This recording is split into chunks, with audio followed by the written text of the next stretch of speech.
The city of Tshwane limping from one crisis to another, with the mayors not staying long enough in office to finish their term. This has been coupled with, among others, maladministration, which has often resulted in service delivery issues. How is the city faring under the current administration? Let's take stock of the past 365 days with Councillor Mncedi Ndzwanana, who is the Speaker of Council. Good morning and welcome to the program. Good morning. So congratulations. Right? It's a year in the seat, and you had to hold on to it for dear life, because we know right at the very beginning there were so many challenges to your position. So how are you feeling on this morning? I'm feeling good. I'm feeling good, and finishing a year, it's a milestone. Because when you enter to the chair, it's not an easy one, and you have to make sure that you represent the city. You represent the community for you to be able to survive. But once you represent the political party, then there is no survival. And I want to talk about that. So do you sleep easy at night knowing that at any time the knives are out for you? I'm not worried, because I was not put there because of what the parties want. It was the people of Tshwane that I represent, so I don't get sleepless night. Yeah, but you are there by the sponsorship of political parties, the EFF and the ANC. And the ANC, yes. But I don't get sleepless night, because I work for the city. I work for the community. That's what doesn't give me a sleepless night. All right, well, we'll come to the community issue in just a moment. So you said in your maiden speech last year that you wanted to create a culture where there were no big and small parties, but that everyone is treated equally in council. How would you rate your success in that aspiration? I have achieved on that.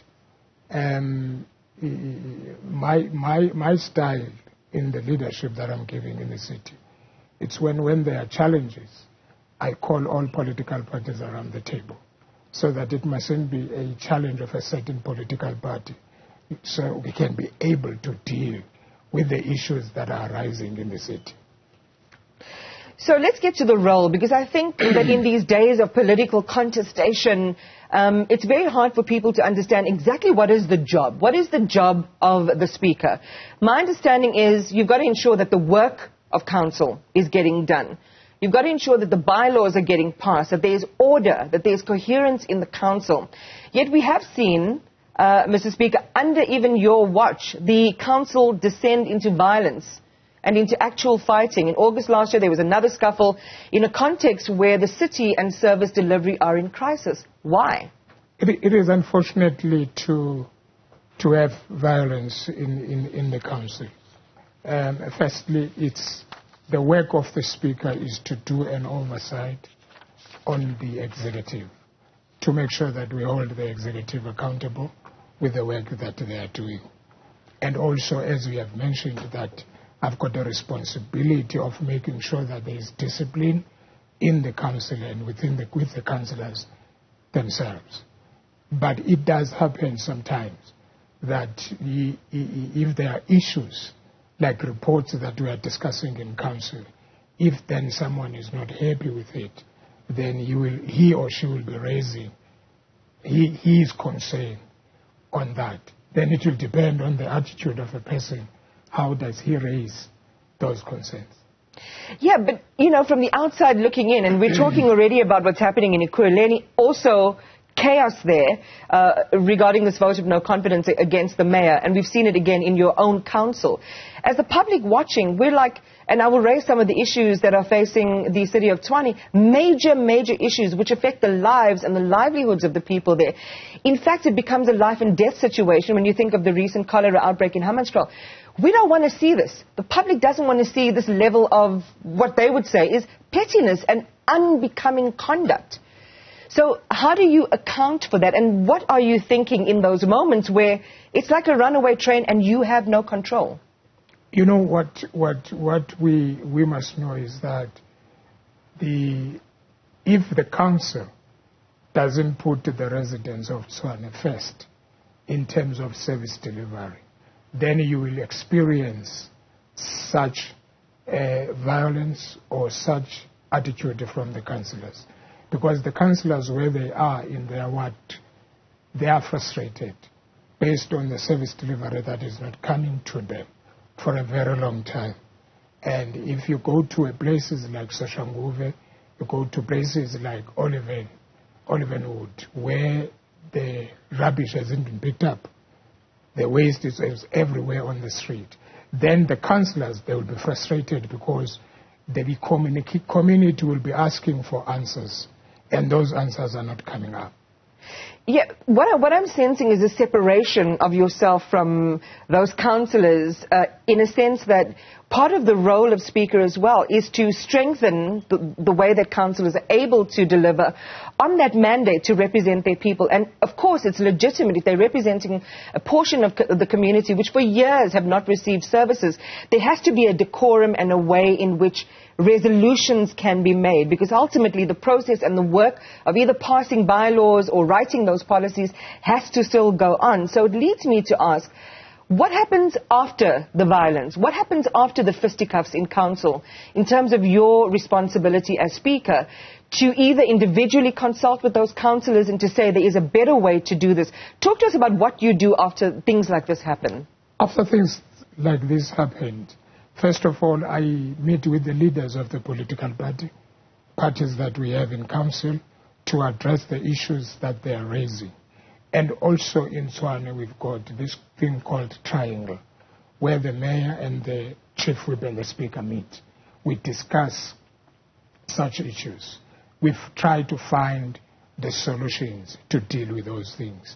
And secondly, in terms of the resolutions that the council are taking, there are a lot of resolutions that the council passes, but at the end of the day, it depends to the implementation. If there is no implementation of those service delivery that the councillors took decision on, then there will be chaos that will experience in Tshwane.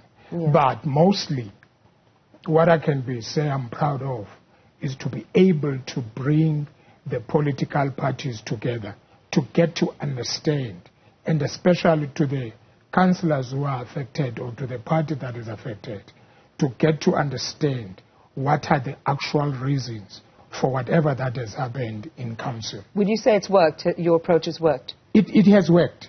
It has worked. It might have not worked in all of them, but because my experience, I've got only one fight that took place in Tshwane, and that was addressed.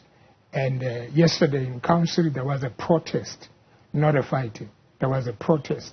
But we have managed with the whipparies of the political parties to calm that down, to make sure that the council continues, it doesn't collapse. You know, you heard in the intro there, we're talking about possibly on the horizon, things are going to change. And I hope we can talk about the attributes of that in just a moment. But I want to understand from your point of view, then when you are sitting in that seat and you're looking outside of your window, Tshwane is in debt, it's drowning. It owes Eskom, now that debt has ballooned to almost 4 million rand. This is by the end of January. There was that adverse finding by the AG last year. Major alarm bells were sent. The financials were found to be so unreliable they cannot be used either for oversight or for planning and decision making. People are dying as a result of mismanagement. We think the deadly cholera outbreak as well. And there's a revolt that's expected. You talked about some of the residents in Soshanguve, but Mamelodi residents, Atteridgeville, Soshanguve, Hammanskraal and Mabopane, they're going to be on your doorstep on March the 19th, and they are crying for service delivery. What do you say to them? What I can say, if they march to my door, I've got an open policy in my door to attend to the communities, because my duty as a speaker is to do an oversight and to make sure that service delivery does go to the people. So it is my responsibility to hold the executive accountable when it comes to service deliveries. And it's something that I always take it up with the leadership of the municipality, which is the executive mayor, to always remind him that what is important is the service that should go to the people. Then in the issue of AG, I do acknowledge that the city is in debt, and also the findings of the AG, they don't favor the city. But if you don't mind, I would like that to be given a response by the people that are responsible who are dealing with that. But I do acknowledge, and we do understand that the city is in trouble in terms of finances, which I believe that the executive mayor is doing everything that he can to make sure that he's taking the city out of the crisis that it's in. But it's a teamwork that we should have. What are the signals from the MMCs of finance and others on this matter? But say it again. What are the latest? What are the details? What are you hearing from the MMCs for finance and so on in the city? The MMC, first of all, is talking more of, she's talking more of correcting the accounts from the people who are not paying for the services. And also their take is that they are doing the Tshwane Yadima to get those monies back to the the city, for the city to be able to run. Is Tshwane it's an election year, as we know. So we are expecting yourselves and your colleagues to say glowing things, notwithstanding the issues that, the city is on the path to recovery. The lived experience of residents in the city would say something different. So how do you share with them that there is a light at the end of the tunnel, and it's not the light of an oncoming train? It actually is the light of something good happening and transformation in the city in terms of service delivery. There is light at the end of the tunnel. But what we need to do is to come together and work together as the people of Tshwane. And we understand their frustration, and my office is there because it's working with the community. And I'm always on the ground to make sure that the services do go to the people. Where I go, if I go to Hammanskraal, in whatever section that I go to address the issues of the service delivery, I make sure that when I come back to the office, to make sure that I follow the right departments for the services to go to that area. Well, how about we do this? Because speaking in platitudes is easy, as you know. We can have great philosophies and great undertakings for what we want to do. But let's get practical with it. As we say, we're still in an election year, and you're still going to be in the seat for the next while at least. Hopefully, as you say, if you've managed to keep all the parties on board. Give me one promise. Let's take water, for example, because it's one of, it's an issue that affects everyday people's lives. Give me a time frame where that will no longer be a problem that the city faces. Contaminated water. Let's even keep it simple. Let's just start with the community of Hammanskraal, who historically have been at the receiving end of poor quality water. Okay, unfortunately, I can't give you the time frame to say on this date there will be a clean water in Hammanskraal. Let's speak about Hammanskraal. But what I know is that the national department is involved to assist the city to make sure that the people of Hammanskraal are getting clean water. But the time frame, I can't say on this date, people of Hammanskraal will be free on the water that they are having now. But there is a promise that there will be a clean water to them. Well, it's a voting year. Let's see how people think and what they think of those promises. Thank you very much for joining us this morning. We appreciate your time.